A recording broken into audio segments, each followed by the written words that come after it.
gathered to celebrate the 1 year. I to also confirm that Dr. U.S. When we finish, first of all, the FCT administration was assigned presidential priorities 5 and 6 out of the 9 high-impact deliverables were assigned 5 and 6.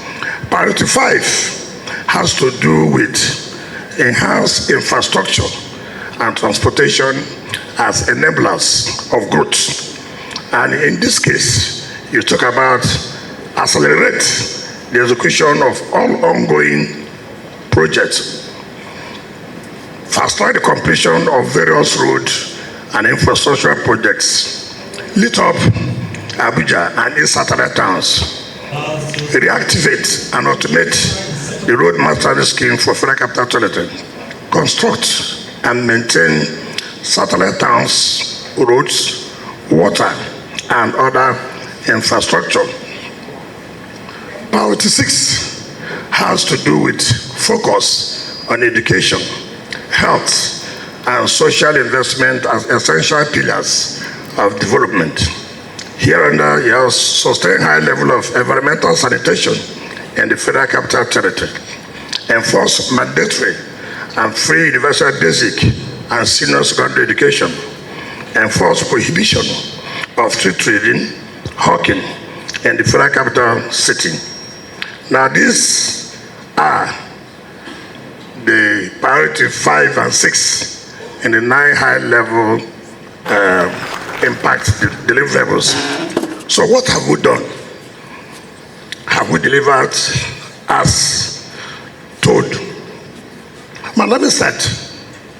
Under the FCT, when we came, civil servants were not in a position to put in their best. Why? There was no hope for them to attain the peak of their career. You can imagine where you are working.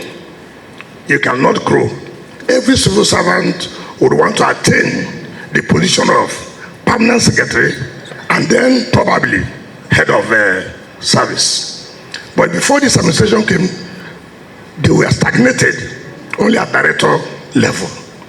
In fact, permanent secretary was posted from the Federal Civil Service to be in charge of the Federal Capital Territory.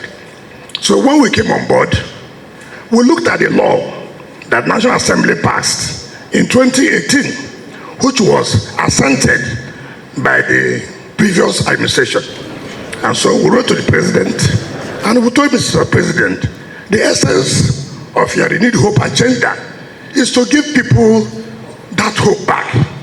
Today, these civil servants do not have hope again. Bring the hope back. How do you bring the hope back? Tell them they can rise from director to a permanent secretary, from permanent secretary to head of service. Mr. President approved the immediate implementation of that law. Today, we have FCT Civil Service Commission. Today, we have FCT Head of Service. Today, we have permanent secretaries, which has never happened since the history of the Federal Capital Territory. So this is what we talk about, renewed hope agenda. So if you see every civil servant now who is a director, they have that look, I may likely be promoted to permanent secretary. And if I'm promoted to a permanent secretary, I may likely be the next head of service. So, as far as the structure is concerned, Mr. President have given them back that hope. And that is what we mean by the renewed hope agenda. Secondly, before now, one of the priorities of Mr. President is inclusivity. Inclusivity. Under the FCT, there was no provision for the women secretariat. There was nothing like that. Women. For honoring this invitation to be at this event. And like I said, this is a clear testimony in the country that all of us have. We are here gathered today as part of the sectoral press briefings, the first, of course, of its kind that this administration has instituted. so that Nigerians will hear firsthand what the leaders are doing for them and have the opportunity to also interrogate some of those policies and programs that need to be carried. Recall that almost a year ago, President Bola Ahmed Tinubu and Vice President Kashim Shettima were sworn into office. This administration came on the strength of the renewed hope agenda, which we have been implementing with unparalleled commitment and dedication from day one. As I noted in my remarks at an event recently, I have no doubt that life will get better for the people of Nigeria. We have already started laying the solid and enduring foundation over the last 12 months. Landmark initiatives like the Consumer Credit Corporation, the Nigerian Education Loan Fund, Presidential Initiative on Compressed Natural Gas, the 200 billion naira Presidential Grant and Loan Scheme, our agriculture and food security efforts, including the launch of a dry season farming and massive fertilizer distribution, the Renewed Hope Infrastructure Development Fund, Renewed Hope Cities and Estates Program, our reform efforts in the electricity sector and in the area of taxes and fiscal policy, and the negotiation for a befitting new national minimum wage.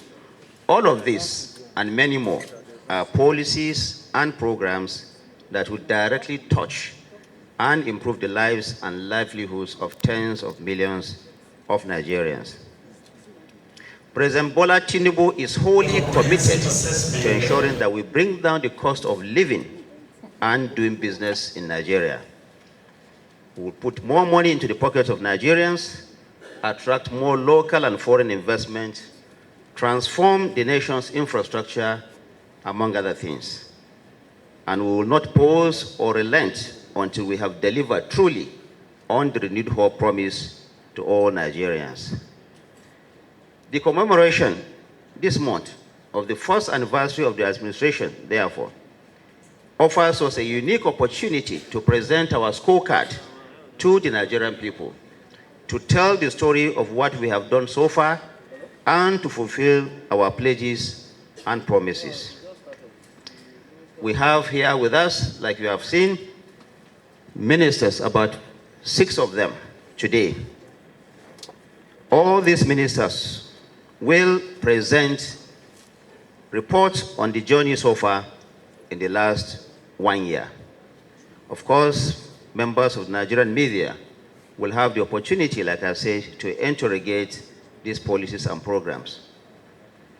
Distinguished ladies and gentlemen, the Federal Ministry of Information and National Orientation, which I oversee, has a mandate to manage and enhance the image and reputation of the people of Nigeria, and especially the government, through a dynamic public information system that facilitates access by citizens and the global community to credible and timely information. Our work at the ministry is guided by the following 5 priority areas in alignment with the renewed hope agenda of Mr. President. Pillar number 1 is to restore trust. We are determined to restore trust, confidence, and credibility to public communication by engaging in a timely, proactive, and consistent fashion with all our stakeholders across government, the media, the private sector, the international community, by deploying all available media platforms. Pillar number 2, which is closely tied to the first one, is to amplify policies and programs of government. We are highlighting and amplifying the policies and programs and achievements of President Bola Ahmed Tinubu-led administration and the positive impact of these policies and programs in the lives of the Nigerian people. Number 3, it is also within our focus to reorient our national values. We are implementing a series of comprehensive national campaigns to achieve a reorientation of attitudes, values, and ethics in Nigeria.